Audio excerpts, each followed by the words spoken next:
Saudara, Pengadilan Tindak Pidana Korupsi Jakarta hari ini kembali melanjutkan sidang kasus perintangan penyidikan dan pengurusan pergantian antar waktu dengan terdakwa Sekjen PDI Perjuangan Hasto Kristianto. Ex-Ketua KPU Arief Budiman bersaksi dalam sidang hari ini. Selain ex-Ketua KPU, jaksa juga menghadirkan dua saksi lainnya, yakni ex-Komisioner KPU Wahyu Setiawan dan ex-anggota Bawaslu Agustiani Tio Fridelina yang berstatus terpidana kasus pergantian antar waktu anggota DPR. Dari keterangan sejumlah saksi, jaksa akan menggali soal sumber uang suap. Sekjen PDI Perjuangan Hasto Kristianto didakwa merintangi penyidikan kasus dugaan suap dengan terdakwa Harun Masiku. Hasto juga diduga memerintahkan Harun Masiku merendam telepon seluler agar tak terlacak penyidik KPK saat operasi tangkap tangan.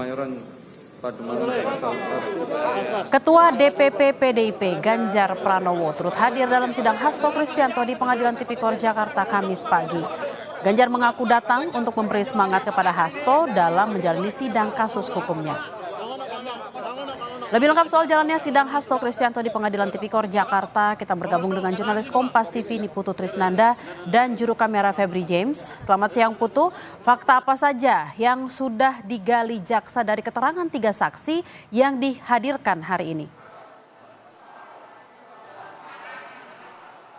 Ya, selamat siang Bella dan juga saudara. Sampai dengan siang hari ini ada sedikit perubahan sebetulnya. Kalau tadi disampaikan ada 3 orang saksi yang dihadirkan oleh jaksa penuntut umum begitu dari KPK. Ini ada 1 yang berhalangan hadir karena memang sedang dalam kondisi sakit begitu. Jadi mantan anggota Bawaslu Agustiani Tio ini tidak hadir atau tidak memenuhi panggilan dari jaksa penuntut umum untuk hadir sebagai saksi dalam persidangan kali ini, sehingga yang kemudian hadir sebagai saksi hanya ada 2, yakni ex-ketua KPU yaitu Arief Budiman dan juga mantan komisioner KPU yang juga merupakan mantan terpidana dalam kasus suap Harun Masiku, yakni Wahyu Setiawan, yang kemudian bersaksi. Dan juga saat ini proses yang tengah terjadi atau berjalan di persidangan adalah bagaimana kemudian jaksa penuntut umum ini menggali pengetahuan baik itu dari Arief Budiman ataupun juga dari Wahyu Setiawan terkait proses pergantian antar waktu anggota DPR RI.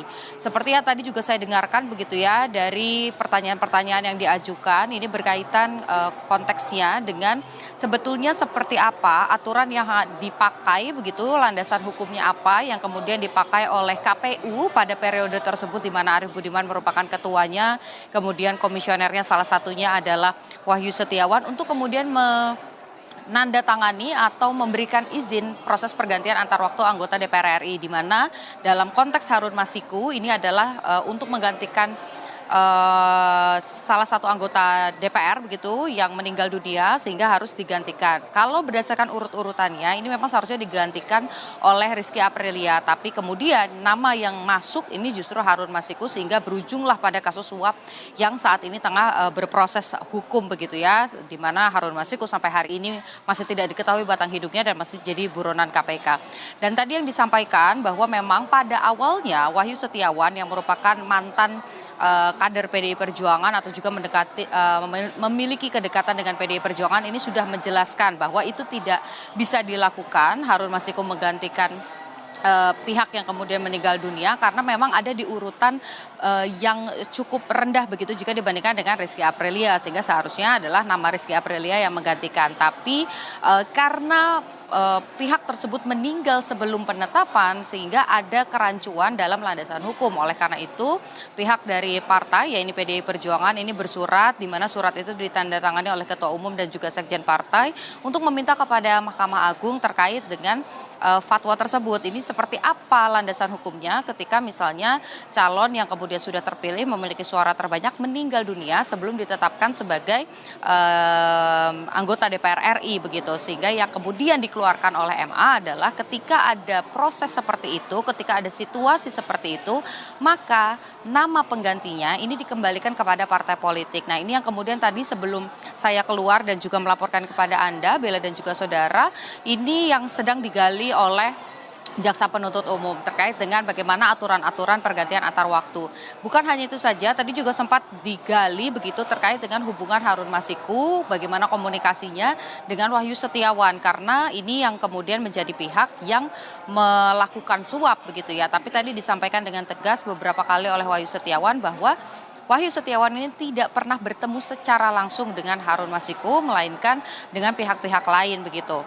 Komunikasi-komunikasi yang dilakukan ini juga dengan pihak lain, tapi bukan dengan Harun Masiku, tidak secara langsung, ataupun juga komunikasi lewat saluran telepon begitu. Ini yang tadi masih terus digali oleh jaksa penuntut umum.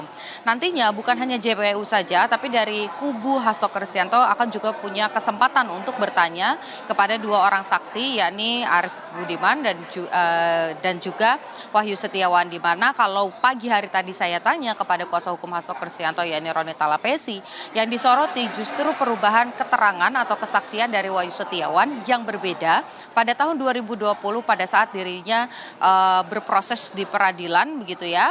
Dan sudah ingkrah juga, di mana dinyatakan tidak ada keterlibatan sekjen sama sekali. Tapi pada 2025 kalau melihat dakwaan yang disampaikan oleh jaksa penuntut umum, ini ada keterangan yang mengarah bahwa Hasto Kristianto ini juga ikut melakukan proses suap tersebut, di mana ada sekitar 600 juta rupiah yang diberikan oleh Hasto Kristianto untuk diberikan ke Wahyu Setiawan agar nama Harun Masiku ini bisa menggantikan Rizky Aprilia dan maju sebagai anggota DPR RI pada periode tersebut. Nah, ini yang kemudian nanti akan digali oleh kubu Hasto Kristianto. Prosesnya masih panjang karena ini masih gilirannya jaksa penuntut umum. Nanti akan ada giliran hakim juga untuk melihat kesesuaian bukti-bukti dan juga pernyataan-pernyataan dari kedua saksi. Dan tentu saja ini nanti akan menjadi bahan pertimbangan hakim dalam memutuskan di akhir proses masa persidangan apakah Hasto Kristianto ini memang betul melakukan proses suap, kemudian juga ada proses perintangan penyidikan. Tapi kalau kita lihat dari saksi yang dihadirkan hari ini,